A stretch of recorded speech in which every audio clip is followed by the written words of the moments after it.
Hi guys, എല്ലാവർക്കും വേണ്ടി നമസ്കാരം. Welcome to my channel Canadian Malayali. ഇന്ന് നമ്മൾ ഈ ചാനലിൽ സംസാരിക്കാൻ പോകുന്നത് വളരെ ഇമ്പോർട്ടൻ്റ് ആയിട്ട് സംസാരിക്കേണ്ട ഒരു ടോപ്പിക്കിനെ പറ്റിയിട്ടാണ്. ഒത്തിരി അവയർനെസ് സ്പ്രെഡ് ചെയ്യേണ്ട ഒരു ടോപ്പിക്കിനെ പറ്റിയിട്ടാണ്. അത് വിമൻ സേഫ്റ്റിയാണ്. ഓക്കെ, ഞാനിപ്പോൾ 2 കൺട്രീസിൽ താമസിച്ചിട്ടുണ്ട്. ഒന്നിപ്പോൾ ഇന്ത്യയിൽ താമസിച്ചിട്ടുണ്ട്. ഇപ്പം ഞാൻ 6 വർഷമായിട്ട് കാനഡയിലാണ് താമസിക്കുന്നത്. അപ്പം ഞാൻ എല്ലാ ദിവസവും രാവിലെ എണീക്കുമ്പോഴത്തേക്കും ഞാൻ CBC ന്യൂസും ഒക്കെ കാണുന്ന ആളാണ്. പക്ഷേ ഇതുവരെയായിട്ടും കാനഡയിൽ ഒരു റേപ്പ് നടന്ന കാര്യം അല്ലെങ്കിൽ ഒരു സെക്ഷൽ അസോൾട്ട് നടന്നൊരു കാര്യം ഭയങ്കരമായിട്ട് നാഷണൽ ന്യൂസ് ആവാറില്ല. ഓക്കെ, പക്ഷേ ഇപ്പം ഈ റീസെൻ്റ്ലി ഇന്ത്യയിൽ നടന്ന ഡോക്ടറിൻ്റെ എതിരെ ഉണ്ടായ ആക്രമണം, അതിനെ തുടർന്ന് she lost her life also. അപ്പോൾ ആ ഒരു ന്യൂസ് എന്തുകൊണ്ടാണ് നാഷണൽ വൈഡ് ന്യൂസും ഇത്ര വൈഡ് സ്പ്രെഡും ആയിട്ട് പോയത് എന്ന് ഞാൻ ആലോചിച്ചായിരുന്നു. അപ്പോൾ എനിക്ക് തോന്നിയൊരു കാര്യം എന്ന് പറഞ്ഞാൽ it's because of the brutality. Okay, അതുകൊണ്ടാണ് ഇന്ത്യയിൽ ഓരോ പെൺകുട്ടികളുടെ എതിരെ നടക്കുമ്പോഴത്തേക്കും ഏറ്റവും ബാഡ് സർക്കംസ്റ്റൻസിൽ പെൺകുട്ടികളുടെ ഒപ്പം നടക്കുന്നതെന്ന് പറഞ്ഞു കഴിഞ്ഞാൽ ഭയങ്കര ബ്രൂട്ടലായിട്ടുള്ള ആക്രമണങ്ങളും ബ്രൂട്ടലായിട്ടുള്ള ഓട്ടോപ്സി ഒക്കെ ചെയ്ത് കഴിഞ്ഞിട്ടുണ്ടെങ്കിൽ ഓരോ കാര്യങ്ങൾ വായിക്കാനായിട്ട് നമുക്ക് അൺഇമാജിനബിൾ ആയിട്ടുള്ള കാര്യങ്ങളാണ് ആ ഒരു വ്യക്തിയുടെ മേത്ത് സംഭവിച്ചത് അല്ലെങ്കിൽ ശരീരത്തിനെ ഏൽപ്പിച്ചത് എന്ന് മനസ്സിലാക്കുമ്പോൾ ഉണ്ടാവുന്നുള്ള ഒരു ദാറ്റ് ഫിയർ, ലൈക്ക് പെൺകുട്ടികളിൽ അതുണ്ടാക്കുന്ന ഒരു ഫിയറും ആൺകുട്ടികളിൽ അതുണ്ടാക്കുന്ന ഒരു രോഷവും, ഞാൻ ആൺകുട്ടികളും പെൺകുട്ടികളും എന്ന് പറയുന്നത് എല്ലാ ആളുകളിലും ഉണ്ടാക്കുന്ന ഒരു രോഷവും സങ്കടവുമാണ് ഈ നാഷണൽ വൈഡ് ന്യൂസ് ആവുന്നത്. അതുകൊണ്ടാണ് എല്ലാവരും പുറത്തിറങ്ങി ഇതിനെ പറ്റിയിട്ട് സംസാരിക്കുകയൊക്കെ ചെയ്യുന്നത്. അപ്പം ഞാൻ വിചാരിച്ചു കാനഡയും ഇന്ത്യയും തമ്മിലുള്ളതിലുള്ള ഡിഫറൻസ് എന്താണ്. എനിക്ക് തോന്നുന്നു വെച്ചിട്ടുണ്ടെങ്കിൽ കാനഡയിൽ ഇങ്ങനെ ഒരു ഒഫൻസ് നടക്കുമ്പോഴത്തേക്കും അത് ഇങ്ങനത്തെ ഒരു ബ്രൂട്ടാലിറ്റിയിലേക്ക് ചെല്ലുന്നില്ല. അതുകൊണ്ടാണ് ഇത് നാഷണൽ വൈഡ് ന്യൂസ് ആവാത്തത്. അതുപോലെ തന്നെ കുറേ പേര് സർവൈവ് ചെയ്യുന്നുണ്ട്. ഇവിടെ ഇന്ത്യയിൽ എന്ന് പറഞ്ഞു കഴിഞ്ഞിട്ടുണ്ടെങ്കിൽ survival rate first of all കുറവാണ്. ലൈക്ക് ഇങ്ങനെയുള്ള സർക്കംസ്റ്റൻസിൽ നിങ്ങളൊന്ന് ആലോചിക്കുക, സർവൈവേഴ്സ് കുറവാണ്. അതുപോലെ തന്നെ സർവൈവേഴ്സ് ഉണ്ടായാൽ പോലും അവർക്ക് പുറത്ത് വന്ന് അതിനെപ്പറ്റി സംസാരിക്കാനുള്ളത് ഇങ്ങനെയൊന്നും പറ്റിയെന്ന് പറയാനുള്ളൊരു കൾച്ചറോ ലൈക്ക് സന്ദർഭങ്ങളോ ഇല്ലാത്ത ഒരു രാജ്യമായി പോയി. Like it is A reality. Like സങ്കടമുണ്ട് പറയുമ്പോഴത്തേക്കും, പക്ഷെ എന്നാലും അത് റിയാലിറ്റിയാണ്, ഇന്ത്യയിലുള്ളൊരു റിയാലിറ്റിയാണ്. പക്ഷെ കാനഡയിൽ എന്നൊക്കെ പറഞ്ഞു കഴിഞ്ഞിട്ടുണ്ടെങ്കിൽ സർവൈവേഴ്സ് ഉണ്ട് താനും. അത് കഴിഞ്ഞിട്ട് അവർക്ക് ജസ്റ്റിസും കുറേയൊക്കെ കിട്ടുന്നുണ്ട്. ഓക്കെ, പക്ഷേ ഇന്ത്യയിൽ ഫസ്റ്റ് ഓഫ് ഓൾ സർവൈവേഴ്സ് ഉണ്ടാവാറില്ല. ഉണ്ടായാൽ തന്നെ അവർ പുറത്ത് വന്നതിനെ പറ്റി സംസാരിക്കുന്നില്ല. അപ്പോൾ അങ്ങനത്തെ ഒത്തിരി ഇഷ്യൂസ് ശരിക്കും പറഞ്ഞാൽ ഉണ്ട്. ഇപ്പം ഞാൻ ഈ ഒരു വീഡിയോയിൽ ഞാൻ വിചാരിച്ചു നമുക്ക് ഈ ഒരു ടോപ്പിക്കിനെ പറ്റി ഡിസ്കസ് ചെയ്യുമ്പോഴത്തേക്കും women safety as A women point of view എന്താണ് ഞാൻ ഫീൽ ചെയ്യുന്നത് ഇന്ത്യ വേഴ്സസ് കാനഡ എന്നുള്ളതാണ് ഞാൻ ഈ വീഡിയോയിൽ ചെയ്യാൻ ഉദ്ദേശിക്കുന്നത്. ഞാൻ ജനിച്ചു വളർന്നത് ആമ്പല്ലൂർ എന്ന് പറഞ്ഞ് എറണാകുളത്തുള്ള ഒരു ഗ്രാമപഞ്ചായത്തിലാണ്, ഒരു വില്ലേജിലാണ്. അവിടുന്ന് ഞാൻ കൊച്ചിയിൽ പഠിച്ചിട്ടുണ്ട്. കൊച്ചി എടപ്പള്ളിയിലാണ് എൻ്റെ കോളേജായിരുന്നു. അപ്പോൾ ഞാൻ അവിടെ പഠിച്ചിട്ടുണ്ട്. അത് കഴിഞ്ഞ് ഞാൻ ചെന്നൈയിൽ താമസിച്ചിട്ടുണ്ട്. അതുപോലെ തന്നെ ഞാൻ ബാംഗ്ലൂരിൽ താമസിച്ചിട്ടുണ്ട്. അത് കഴിഞ്ഞിട്ടാണ് ഞാൻ കാനഡയിലേക്ക് മൂവ് ചെയ്തത്. ഇപ്പോൾ 6 വർഷമായിട്ട് ഞാൻ കാനഡയിലാണ് താമസിക്കുന്നത്. അപ്പോൾ ഈ നഗരങ്ങളിൽ ആസ് എ വിമൻ ഞാൻ അനുഭവിച്ചതും അല്ലെങ്കിൽ ഉണ്ടായ കാര്യങ്ങളും എൻ്റെ എക്സ്പീരിയൻസസ് തുറന്ന് പറയാമെന്ന് വിചാരിച്ചിട്ടാണ് ഞാൻ ഈ വീഡിയോ ചെയ്തത്. ഓക്കെ, ഈ വീഡിയോ ഞാൻ ചെയ്യുന്നത്. അപ്പോൾ എൻ്റെ മലയാളം ഇടയ്ക്ക് എനിക്ക് ഇംഗ്ലീഷ് ഞാൻ ഒത്തിരി സംസാരിക്കുന്ന ഒരാളാണ്. ഇപ്പോൾ ഇവിടെ മോസ്റ്റ്ലി ഞാൻ ഇംഗ്ലീഷിലാണ് സംസാരിക്കുന്നത്. മലയാളം ഞാൻ 7ാം ക്ലാസ് വരെ പഠിച്ചിട്ടുള്ളൂ. ഇത് ഞാൻ ഭയങ്കര പ്രൗഡ്ലി പറയുന്ന കാര്യമല്ല, പക്ഷേ ഞാൻ മാക്സിമം ഇവിടെ മലയാളത്തിൽ സംസാരിക്കാനായിട്ട് ശ്രമിക്കുന്നതായിരിക്കും. പക്ഷേ എൻ്റെ ഒരു മംഗ്ലീഷ് ആയിപ്പോയി. എന്ത് ചെയ്യാൻ പറ്റും, മറ്റേ ദുബായിൽ പഠിച്ചിട്ട് ഇവിടെ വന്നു അങ്ങനെയൊക്കെ പറയണ പോലെ തന്നെ ഞാൻ 7ാം ക്ലാസ് വരെ പഠിച്ചിട്ടുള്ളൂ മലയാളം. അതുപോലെ തന്നെ ഞാൻ കുറേ സ്ഥലങ്ങളിൽ താമസിച്ചിട്ടുണ്ട്. അപ്പോൾ അവിടുത്തെ കൾച്ചേഴ്സും അവിടുത്തെ ഭാഷയും അവിടുത്തെ ആക്സെൻറ്റും അവിടുത്തെ ടൈപ്പ് ഓഫ് ടോക്കിങ്ങും ഒക്കെ എൻ്റെ ഇതിലുണ്ട്. അപ്പോൾ നിങ്ങൾക്ക് എന്തെങ്കിലും പ്രോബ്ലം ഉണ്ടെങ്കിൽ ക്ഷമിക്കുക, അത് ഞാനിപ്പോൾ പറയണു. അപ്പം ഞാൻ പറയുന്നത് വെച്ചാൽ ഞാൻ ജനിച്ചു വളർന്നത് ആമ്പല്ലൂരാണ്. അത് കഴിഞ്ഞിട്ട് ഞാൻ ഈ 3 സിറ്റീസിലും പിന്നെ ഞാനിപ്പോൾ കാനഡയിലാണ് നിൽക്കുന്നത്. അപ്പോൾ ഇത് തമ്മിലുള്ള ഡിഫറൻസസ് പറയാമെന്നാണ് ഞാൻ വിചാരിച്ചത്. അപ്പം നാട്ടിൻപുറത്ത് ജനിച്ചു വളർന്നതെന്ന് പറഞ്ഞു കഴിഞ്ഞിട്ടുണ്ടെങ്കിൽ ഞാൻ എപ്പോഴും അവിടെ ഒരു ഓഡ് വൺ ഔട്ടായിട്ട് ഫീൽ ചെയ്തിട്ടുണ്ട്. ഓക്കെ, കാരണം ഞാൻ എപ്പോഴും ഭയങ്കര ആ സമയത്താണെങ്കിൽ പോലും മോഡേൺ ആയിട്ടുള്ള കാര്യങ്ങൾ ഡ്രസ്സ് ചെയ്തുകൊണ്ടിരുന്ന ഒരാളാണ് ഞാൻ. എപ്പോഴും ഷോർട്സ് എന്ന് പറഞ്ഞാൽ തന്നെ എനിക്ക് ആക്ച്വലി ക്ലോത്ത്സ് ഏറ്റവും കൂടുതൽ വാങ്ങിച്ചു തന്നേക്കുന്നത് എൻ്റെ അമ്മയുടെ ചേച്ചിയാണ്. And she was in Mumbai. അപ്പോൾ മുംബൈയിൽ നല്ല ഫാഷനബിൾ ആയിട്ടുള്ള ക്ലോത്ത്സ് എനിക്ക് കൊണ്ടുവന്ന് തരുമായിരുന്നു. അപ്പോൾ ഈ ക്ലോത്ത്സ് ഇട്ടുകൊണ്ട് നടക്കുമ്പോഴത്തേക്കും നിങ്ങൾ ആലോചിക്കണം, ആമ്പല്ലൂർ മുംബൈയിൽ ഫാഷൻ ഇട്ടുകൊണ്ട് നടക്കുമ്പോഴുള്ള അവസ്ഥ. അതുപോലെ തന്നെ ഇപ്പോൾ വീട്ടിലാണെങ്കിലും എനിക്ക് എൻ്റെ ചേട്ടൻ്റെ ഓൾഡ് ക്ലോത്ത്സ് ഇടുന്നതായിരുന്നു ഇഷ്ടം. ഓക്കെ, അപ്പം ഞാൻ എപ്പോഴും ഭയങ്കര ടോംബോയിഷ് ആയിട്ടാണ് നടന്നുകൊണ്ടിരുന്നത്. ഓക്കെ, അപ്പം തന്നെ എനിക്ക് മറ്റേ കോലി കയറി മരം കയറി അങ്ങനെയുള്ള പേരുകളൊക്കെ വീണിട്ടുണ്ടായിരുന്നു. ഓക്കെ, അത് ഇറ്റ്സ് ഡിഫറെൻറ്റ് തിങ് ഓൺലി. അപ്പോൾ അങ്ങനത്തെ ഒരു ടൈപ്പ് ഓഫ് ഡ്രസ്സിങ് ഒക്കെ ആയിരുന്നു എൻ്റെ. അപ്പോൾ ശരിക്കും പറഞ്ഞു കഴിഞ്ഞിട്ടുണ്ടെങ്കിൽ ഞാൻ കുറേ കേട്ടിട്ടുണ്ടെന്നല്ലാണ്ട് എനിക്ക് ബാഡ് എക്സ്പീരിയൻസസ് നാട്ടിൽ ഭയങ്കര കുറവായിരുന്നു. അത് എനിക്ക് സത്യം പറഞ്ഞു കഴിഞ്ഞിട്ടുണ്ടെങ്കിൽ ഞാൻ ഭയങ്കര ലക്കിയാണ്. ബിക്കോസ് എൻ്റെ ഡാഡും എൻ്റെ ഫാമിലിയിലുള്ള ആൺകുട്ടികളും ഒക്കെ ഇത്തിരി ടെററാണ്. ഓക്കെ, അപ്പോൾ പേടിച്ചിട്ടാണോ എന്നറിയില്ല, എനിക്ക് അങ്ങനത്തെ ഒരു ബാഡ് എക്സ്പീരിയൻസസും ഉണ്ടായിട്ടില്ല. പക്ഷേ നാട്ടിൽ വെച്ചിട്ട് ഉണ്ടായ ഒരു ബാഡ് എക്സ്പീരിയൻസസ് ഉണ്ടായിട്ടുണ്ടെങ്കിൽ അത് ബസ്സിലാണ്. ഞാൻ ബസ്സിൽ ട്രാവൽ ചെയ്യുമ്പോഴത്തേക്കും നിങ്ങൾക്ക് അറിയാമല്ലോ, ഈ മധ്യവയസ്കന്മാർ പിന്നെ അതുപോലെ തന്നെ ചെറിയ ആ സമയത്ത് 90s ഞാൻ ഏർലി 2000s കുറച്ച് ചെറുപ്പക്കാർക്കും ഈ സ്വഭാവമൊക്കെ ഉണ്ടായിരുന്നു. അപ്പോൾ എനിക്ക് ഓർമ്മയുണ്ട്, ഞാൻ കാഞ്ഞിരമറ്റത്താണ് ബസ് കയറുന്നത് സ്കൂളിൽ പോകാനായിട്ട്. അല്ല, ആമ്പല്ലൂരിൽ നിന്നാണ് ബസ് കയറുന്നത്. അപ്പോൾ ബസ്സിൽ പോകുന്ന സമയത്ത് നമുക്ക് ഒത്തിരി ബാഡ് എക്സ്പീരിയൻസ് ഉണ്ട്. ഞാൻ ചൊറിയണ്ണം പറിച്ചു പോയിട്ടുള്ള സിറ്റുവേഷൻസ് ഉണ്ടായിട്ടുണ്ട്. സേഫ്റ്റി പെൻസ് എടുത്തുകൊണ്ട് പോകണമെന്ന് വിചാരിച്ച സിറ്റുവേഷൻസ് ഉണ്ടായിരുന്നു.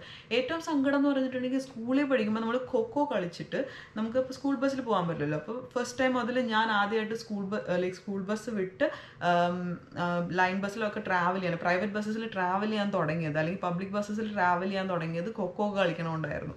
അപ്പോൾ ആ സമയത്ത് മുതൽ നമുക്ക് ഈ ബാഡ് എക്സ്പീരിയൻസസ് ബസ്സസിൽ ഉണ്ടായിട്ടുണ്ട്. എനിക്ക് ഓർമ്മയുള്ളതിൽ വെച്ചിട്ട് ഞാൻ ഒരു പ്രാവശ്യം പ്രതികരിച്ചിട്ടുള്ളൂ. അപ്പോൾ ആ ഒരു പ്രാവശ്യം പ്രതികരിച്ചപ്പോഴത്തേക്കും people didn't take me seriously. അതൊരു രാത്രിയുള്ള ബസ്സായിരുന്നു. ഞാൻ ലേറ്റായിട്ട് കോളേജിൽ നിന്ന് തിരിച്ചു വരുന്ന സമയമായിരുന്നു. അന്ന് ഞാൻ എടപ്പള്ളിയിൽ പഠിക്കുമായിരുന്നു. അപ്പം ഞാൻ വരുന്ന സമയത്താണ് ഈ ഒരു ഇൻസിഡൻറ്റ് ഉണ്ടായത്. ഞാൻ എന്താണ് ഈ കാണിക്കുന്നത്, മാറി നിൽക്കുമെന്ന് മാത്രമേ പറഞ്ഞോളൂ. അപ്പോൾ ബാക്കിൽ നിന്ന് കുറേ പേര് പറയുന്നുണ്ടായിരുന്നു, അതിനെന്താ വണ്ടിയിൽ തിരക്കായതുകൊണ്ടല്ലേ, അങ്ങനെയൊന്നും ഉണ്ടായിട്ടുണ്ടാവില്ല എന്ന് പറഞ്ഞിട്ട് എന്നെ കറക്റ്റ് ചെയ്യാനാണ് നിന്നത്. അപ്പോൾ ആ സമയത്ത് തന്നെ ഞാൻ ഡിസൈഡ് ചെയ്തൊരു കാര്യമാണ്, ഞാൻ വീട്ടിൽ പറഞ്ഞു എനിക്കൊരു സ്കൂട്ടർ വാങ്ങിച്ചു. പിന്നെ കോളേജിൽ ഞാൻ സ്കൂട്ടറിലാണ് പോയിക്കൊണ്ടിരുന്നത്. ഏറ്റവും സേഫ് ആയിട്ടുള്ള ഒരു കാര്യമായിരുന്നു അത്. കാരണം എന്താണെന്ന് വെച്ച് കഴിഞ്ഞിട്ടുണ്ടെങ്കിൽ ഞാൻ മറ്റേ ജാക്കറ്റൊക്കെ ഇട്ട് ആൺപിള്ളേരെ പോലെ എനിക്കെപ്പോഴും എല്ലാവരും പറയുന്നൊരു കാര്യമാണ്, എനിക്ക് ഭയങ്കര മെസ്ക്യുലിനിറ്റി ഫീൽ ചെയ്യും ഞാൻ നടക്കുന്നതിലും.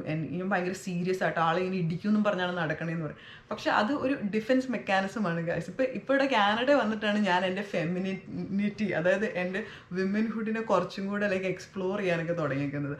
അവിടെ വെച്ചിട്ട് നാട്ടിൽ വെച്ചിട്ട് എപ്പോഴും അങ്ങനെ തഗ് ലൈഫ്, ഞാൻ ഇപ്പോൾ ആരെങ്കിലും ഇടിക്കുമെന്നും പറഞ്ഞാണ് ഞാൻ നടന്നുകൊണ്ടിരുന്നത്. ഓക്കെ, അപ്പോൾ ഞാൻ ഹെൽമെറ്റൊക്കെ വെച്ചു, ജാക്കറ്റൊക്കെ ഇട്ട്, കയ്യിൽ മറ്റേ ഗ്ലൗസ് ഒക്കെ ഇട്ടിട്ടാണ് ഞാൻ വണ്ടി ഓടിച്ച് പോയിക്കൊണ്ടിരുന്നത്. ആൻഡ് സത്യം പറയാലോ, ഇറ്റ്സ് വെരി ഇൻഡിപെൻഡൻറ്റ് നമ്മളാവും ഭയങ്കരമായിട്ട്. നമുക്ക് നമ്മുടെ കാര്യങ്ങൾ സ്വന്തമായിട്ട് ചെയ്യാൻ പറ്റും. എവിടെ പോകണമെന്ന് വെച്ചാൽ നമുക്ക് ചെയ്യാൻ പറ്റും. ഈ ബസ്സസിൽ ഉള്ള ഒരു പ്രോബ്ലം അങ്ങനെയാണ് ഞാൻ അവസാനം അവോയ്ഡ് ആയത്. അപ്പോൾ അതങ്ങനെ. കൊച്ചി ആണെങ്കിലും ആ സമയത്ത്, ഇപ്പം എനിക്ക് കൊച്ചി എങ്ങനെയാണെന്ന് അറിയില്ല. ഞാൻ ഈ ലാസ്റ്റ് സെപ്റ്റംബറിൽ കൊച്ചിയിൽ, അതായത് ഞാൻ ഇത് നിങ്ങളോട് ടൈം ഫ്രെയിമും കൂടെ പറയണമല്ലോ, ഞാനൊരു 90s ബോൺ ആയതുകൊണ്ട് ടൈം ഫ്രെയിം പറയാം. അപ്പോൾ ഞാൻ കോളേജിൽ പഠിക്കുമെന്ന് പറയുന്ന സമയം എന്ന് പറഞ്ഞാൽ 2009 to 2012 ആണ്. ഓക്കെ, ആ സമയത്ത് കൊച്ചി ഞാൻ ജനിച്ചു വളർന്ന സ്ഥലം വെച്ചിട്ട് നോക്കുമ്പോഴത്തേക്കും കൊച്ചി വാസ് അടിപൊളി. ഓക്കെ, നമുക്ക് കുറച്ചൊക്കെ ഫ്രീഡവും കുറച്ച് ഇതൊക്കെ ഉണ്ടായിരുന്നു. കോളേജിൽ പോകുമ്പോഴത്തേക്കും സ്പെഷ്യലി നല്ലൊരു എക്സ്പോഷർ ആയിരുന്നു. പെട്ടെന്ന് ഒരു തളക്കുളത്തിലിട്ടിരുന്ന സ്ഥലത്ത് നമ്മൾ കുറച്ചും കൂടെ പുറത്തോട്ട് വന്ന് എക്സ്പ്ലോർ ചെയ്യുന്നൊരു ഫീലായിരുന്നു. പക്ഷെ എന്നാലും ഞാൻ മൂവീസിനൊക്കെ ആദ്യമായിട്ട് പെൺകുട്ടികൾ മാത്രമായിട്ട് പോവുക, അല്ലെങ്കിൽ ഫ്രണ്ട്സിൻ്റെ കൂടെ റെസ്റ്റോറൻറ്റിലൊക്കെ പോവും, ഹോട്ടൽസിലൊക്കെ പോവുകയൊക്കെ ചെയ്തുകൊണ്ടിരുന്നത്, ഹോട്ടൽസ് അല്ല റെസ്റ്റോറൻറ്റ്സിൽ പോയി ഫുഡ് കഴിക്കുകയൊക്കെ ചെയ്തുകൊണ്ടിരുന്നത് ആ ടൈമിലായിരുന്നു. അപ്പോൾ അങ്ങനത്തെ ഫ്രീഡംസ് ഒക്കെ ഉണ്ടായിരുന്നു. ഇപ്പോൾ പുറത്ത് നിന്നിട്ടാണെങ്കിലും മോൾസിലൊക്കെ പോയി കറങ്ങുക. ആ സമയത്ത് ഒബ്രോൺ മോളും പിന്നെ മറ്റേ എനിക്ക് തോന്നുന്നത് MG റോഡിൻ്റെ അവിടെ ഒരു ഒരെണ്ണം ഉണ്ടായിരുന്നു, അയ്യോ എൻ്റെ പേര് ഞാൻ മറന്നുപോയി. അപ്പോൾ ആ 2 മോൾസിൽ ലൈക്ക് കുറേ ബേപ്രൈഡാന്ന് തോന്നുന്നു, ബേപ്രൈഡ് മോളായിരുന്നു തോന്നുന്നു. അപ്പോൾ ആ 2 മോൾസിലൊക്കെ ഇത് കറക്കൽ. പിന്നെ ആദ്യമായിട്ട് ഞാൻ സത്യമായിട്ട് ആ ഫ്രണ്ട് ലൈക്ക് ഞങ്ങളുടെ വീട്ടിൽ മലയാളം സിനിമയ്ക്ക് മാത്രമേ ഞങ്ങൾ കുഞ്ഞിലെ മുതൽ കൊണ്ടുപോയിട്ടുള്ളൂ. അപ്പോൾ ആദ്യമായിട്ട് ഞാനൊരു ഹിന്ദി സിനിമയ്ക്ക് പോകുന്നത് കോളേജിൽ പോകുന്ന സമയത്ത്. അപ്പോൾ ഫ്രണ്ട്സിൻ്റെ കൂടെ അങ്ങനെ പോവുകയൊക്കെ ചെയ്തിട്ടുണ്ട്. Bad experiences as in like നമ്മളൊരുമാതിരി നോട്ടമുണ്ട് ആൾക്കാർ, ലൈക്ക് നീ കണ്ണുകൊണ്ട് പേടിപ്പിക്കുക എന്ന് പറഞ്ഞിട്ടുണ്ടെങ്കിൽ ചില മലയാളികൾക്ക് പറ്റും. ഓക്കെ, ചില മലയാളികൾക്ക് മാത്രമല്ല, നമ്മുടെ ഇന്ത്യയിൽ ഞാൻ ഫീൽ ചെയ്തിട്ടുള്ളൊരു കാര്യമാണ്, കണ്ണുകൊണ്ട് നമ്മളെ ബാഡായിട്ട് ഫീൽ ചെയ്യിപ്പിക്കാനായിട്ട് നമ്മുടെ ഇവിടുത്തെ ആൾക്കാർക്ക് പറ്റും. ലൈക്ക് ഭയങ്കരമായിട്ട് സ്റ്റെയർ ചെയ്ത് നമ്മളെ ഒരുമാതിരി ആക്കി കളയും. നമുക്കറിയാലോ നമ്മളൊരാളിങ്ങനെ ശ്രദ്ധിച്ചുകൊണ്ടിരിക്കുക എന്നുള്ളത്. നമുക്ക് എണീറ്റ് പോകാൻ പറ്റാത്തൊരവസ്ഥയുള്ള സമയത്തുണ്ടല്ലോ ഒരു ഇറിറ്റേഷൻ. അതായത് ബസ്സിലൊക്കെ ട്രാവൽ ചെയ്യുമ്പോഴത്തേക്കും ചില കണ്ടക്ടർമാർ, എൻ്റെ പൊന്നോ, ഞാൻ സത്യം പറഞ്ഞു കഴിഞ്ഞാൽ ചില ബസ്സസിൽ കയറാൻ നേരത്തെ ഞാൻ അറിയും, ദൈവം ഈ ബസ്സിലാണല്ലോ പോകേണ്ടിയിരുന്നത്. കാരണം എന്ന് വെച്ചിട്ടുണ്ടെങ്കിൽ അതിൽ കണ്ടക്ടറിനെ എനിക്ക് അറിയാം, ലൈക്ക് നമുക്ക് അറിയാം അയാൾ എങ്ങനത്തെ ഒരു ടൈപ്പ് മനുഷ്യനാണെന്നുള്ളത്. ഓക്കെ, അപ്പോൾ അങ്ങനത്തെ വരെയൊക്കെ ബാഡ് എക്സ്പീരിയൻസസ് ഉണ്ടായിരുന്നുണ്ട് കൊച്ചിയിൽ. പിന്നെ അല്ലാണ്ട് പക്ഷേ എനിക്ക് ഫീൽ ചെയ്തൊരു കാര്യം എന്ന് പറഞ്ഞിട്ടുണ്ടെങ്കിൽ, നമ്മളിപ്പോൾ ആ സമയത്താണെങ്കിലും ഡേറ്റൊക്കെ ചെയ്യുന്ന സമയത്ത് നമ്മുടെ ബോയ് ഫ്രണ്ടിൻ്റെ കൂടെ പുറത്ത് പോകുമ്പോഴത്തേക്കും ആണെങ്കിൽ പോലും കൊച്ചിയിൽ സ്പെഷ്യലി ഭയങ്കരമായിട്ട് പ്രൈയിങ് ഐസും ഈ മോറൽ പോലീസിങ് സീൻസും ഉണ്ടായിട്ടുണ്ട്. അങ്ങനത്തെ പ്രശ്നം കൊച്ചിയിൽ ഞാൻ ഫീൽ ചെയ്തിട്ടുണ്ട്. പിന്നെ ഞാൻ മൂവ് ചെയ്തത് ചെന്നൈയിലാണ്. ചെന്നൈ ഈ പറഞ്ഞ പോലെ ദ തിങ് ഇസ് ദാറ്റ് ചെന്നൈയിൽ എനിക്ക് ഫീൽ ചെയ്തൊരു കാര്യം എന്ന് പറഞ്ഞിട്ടുണ്ടെങ്കിൽ, ഐ ഫെൽറ്റ് ലൈക്ക് നമുക്ക് പറ്റിയൊരു സ്ഥലമൊക്കെയാണ്, പക്ഷെ എന്നാലും നമുക്കൊരു ഗായ് ഫ്രണ്ട്സിൻ്റെ കൂടെയൊക്കെ പുറത്ത് പോകാൻ പറ്റുള്ളൂ എന്നൊക്കെ ഉള്ളൊരു ഫീലിംഗ് എനിക്ക് ഫീൽ ചെയ്തിട്ടുണ്ട്. എലോണായിട്ട് നമ്മൾ പോകുന്നത്, അല്ലെങ്കിൽ ഒരു ഗ്യാങ് ഓഫ് ഫ്രണ്ട്സായിട്ട് പോകുന്നതാണ് സേഫ് എന്ന് ഫീൽ ചെയ്തിട്ടുണ്ട്. ഇപ്പോൾ ചെന്നൈയിൽ പഠിക്കുമ്പോൾ സമയത്താണെങ്കിൽ പോലും ഞാൻ ലോക്കൽ ട്രെയിൻസിൽ ഒത്തിരി പ്രാവശ്യം ട്രാവൽ ചെയ്തിട്ടുണ്ട്. അപ്പോൾ എനിക്ക് ഒരു ബാഡ് എക്സ്പീരിയൻസസും ഉണ്ടായിട്ടില്ല. ബസ്സസിലാണെങ്കിലും ഒരു ബാഡ് എക്സ്പീരിയൻസസ് ഉണ്ടായിട്ടില്ല. നമ്മുടെ കേരള ബോർഡർ കഴിയുമ്പോഴാണ്, അല്ലെങ്കിൽ മലയാളികളുണ്ടെങ്കിൽ മാത്രമാണ് ഒരു ഒരു ഒരു വൈബ് കുറവ് ഫീൽ ചെയ്തിട്ടുള്ളൂ. അപ്പോൾ അതുപോലെ തന്നെ ചെന്നൈയിൽ തന്നെ ഇപ്പോൾ മോൾസിലൊന്നും പോണതിനൊന്നും കുഴപ്പമൊന്നുമില്ലായിരുന്നു, തിയേറ്റേഴ്സിലൊന്നും നമ്മൾക്ക് പോണതിന് കുഴപ്പമില്ലായിരുന്നു. അതൊക്കെ നമുക്ക് ഒറ്റയ്ക്ക് പോയിട്ട് ചെയ്യാവുന്ന ഒരു എന്താ പറയുക, അങ്ങനത്തെ ഒരു സേഫായിട്ട്, കുറച്ചും കൂടെ സേഫായിട്ടുള്ളൊരു സ്ഥലമായിട്ട് എനിക്ക് ഫീൽ ചെയ്തായിരുന്നു. പിന്നെ എവിടെ നമ്മൾ പോയാലും, ഇപ്പോൾ ഇന്ത്യയിൽ എനിക്ക് ഫീൽ ചെയ്തൊരു കാര്യം എന്ന് പറഞ്ഞാൽ, നമ്മൾ എവിടെ പോയാലും ഏത് സമയത്താണ് പോകുന്നത്, ഏത് സ്ഥലത്താണ് പോകുന്നത്, അവിടുത്തെ കാര്യങ്ങൾ മനസ്സിലാക്കിയിട്ട് മാത്രമേ നമ്മൾ ട്രാവൽ ചെയ്യാൻ പാടുള്ളൂ എന്നുള്ളൊരു നഗ്ന സത്യമുണ്ട്. സത്യം പറഞ്ഞു കഴിഞ്ഞിട്ടുണ്ടെങ്കിൽ ഇത് റിയൽ ട്രൂത്ത് ആണ്. അപ്പോൾ അത് ഉള്ള കാര്യമാണ്. അപ്പോൾ ഇപ്പോൾ ചെന്നൈയിലാണെങ്കിലും I think there are certain places, ചില സ്ഥലങ്ങളുണ്ട്, ചില പ്ലേസസ് ഉണ്ടാവും നമുക്ക് സേഫ് അല്ലാത്തത്. അതെനിക്ക് അറിയത്തില്ല, ഞാൻ അങ്ങനെയുള്ള സ്ഥലങ്ങളിൽ പോയിട്ടില്ല. ഞാനിപ്പോൾ പറയുന്നത് കോമൺ ആയിട്ടുള്ള സ്ഥലങ്ങളിലും ഒരു പ്രശ്നമില്ല എന്നുള്ളതായിരുന്നു. പിന്നെയാണ് ഞാൻ ബാംഗ്ലൂർ മൂവ് ചെയ്തത്.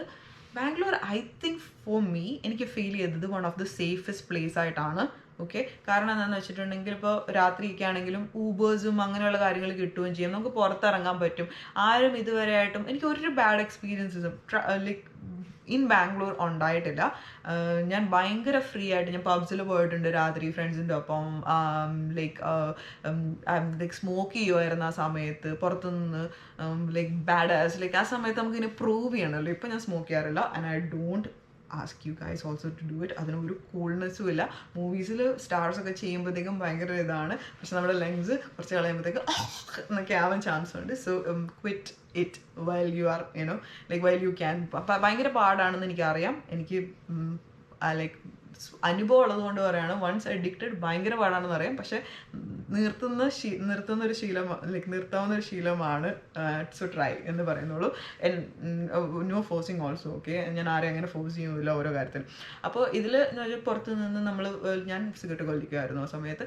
അപ്പോൾ ഭയങ്കര കൂൾ ലൈക്ക് അങ്ങനത്തെ ഒരു ഫീൽ ചെയ്യായിരുന്നു. പിന്നെ എനിക്ക് ഫീൽ ചെയ്തെന്ന് വെച്ചിട്ടുണ്ടെങ്കിൽ, ബാംഗ്ലൂരൊക്കെ എന്ന് പറഞ്ഞു കഴിഞ്ഞിട്ടുണ്ടെങ്കിൽ നമ്മൾ എവിടെ നിന്നാലും, ഇപ്പോൾ I M being very honest with you, women or anybody, ഇപ്പോൾ മെൻ ആണെങ്കിലും വിമൻ ആണെങ്കിലും എവിടെയാണ് പോകുന്നത്, എങ്ങനെയാണ് ബിഹേവ് ചെയ്യേണ്ടത്, എങ്ങനെ ബിഹേവ് ചെയ്ത് ഈ നാട്ടിൽ നിൽക്കാം എന്നുള്ളത് അറിഞ്ഞിരിക്കുന്നത് ഇസ് വെരി ഗുഡ്. ബിക്കോസ് നമ്മൾ ജീവിക്കുന്നത് എല്ലായിടത്തും ഒരുപോലെയല്ല, എല്ലാ ആൾക്കാരും ഒരുപോലെ ചിന്തിക്കുന്ന ആൾക്കാരല്ല. അപ്പോൾ അതനുസരിച്ച് നിന്നിട്ടുണ്ടെങ്കിൽ നമുക്ക് സേഫായിട്ട് ജീവിക്കാം എന്നുള്ളൊരു കാര്യം എനിക്ക് എൻ്റെ ഈ ഓരോരോ എക്സ്പീരിയൻസിൽ നിന്ന് മനസ്സിലായിട്ടുണ്ട്.